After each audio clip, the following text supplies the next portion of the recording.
ನಮಸ್ಕಾರ, ನಾನು ಶೆಫ್ ಮಚ್ಚ. ಬನ್ನಿ ಈ ಅದ್ಭುತವಾದ ಮೊಸರನ್ನ ಹೇಗ್ ಮಾಡೋದು ಅಂತ ನೋಡೋಣ.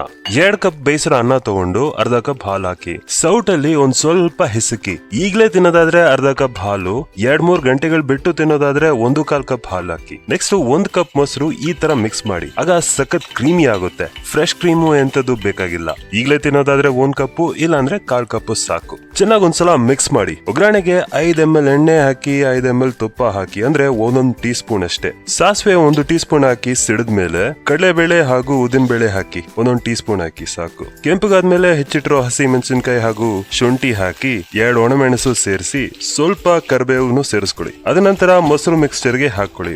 ಸ್ವಲ್ಪ ಉಪ್ಪು, ಸ್ವಲ್ಪ ಹಿಂಗು, ಸ್ವಲ್ಪ ಕೊತ್ತಂಬರಿ ಸೊಪ್ಪು, ಮತ್ತೊಂದ್ಸಲ ಚೆನ್ನಾಗಿ ಮಿಕ್ಸ್ ಮಾಡಿ. ದಾಳಿಂಬೆ ಹಣ್ಣು, ದ್ರಾಕ್ಷಿ ಇದ್ರೆ ಸಖತ್ತಾಗಿರುತ್ತೆ. ಕೆಲವರು ಗೋಡಂಬಿ ಹಾಗೂ ಒಣ ದ್ರಾಕ್ಷಿನೂ ಹಾಕ್ತಾರೆ, ಅದು ಕೂಡ ಸಖತ್ತಾಗಿರುತ್ತೆ. ಸರ್ವ್ ಮಾಡಿ, ಮಜಾ ಮಾಡಿ. ಇದೇ ತರ ಮತ್ತಷ್ಟು ಅದ್ಭುತ ರೆಸಿಪಿಗಳಿಗೆ ನನ್ನ ಚಾನೆಲ್ ನ ಸಬ್ಸ್ಕ್ರೈಬ್ ಮಾಡಿ. Thank you. ನಿಮ್ ಫ್ರೆಂಡ್ಸ್ ಅಂಡ್ ಫ್ಯಾಮಿಲಿ ಜೊತೆ ಶೇರ್ ಮಾಡಕ್ಕಂತೂ ಮರಿಬೇಡಿ. Thank you.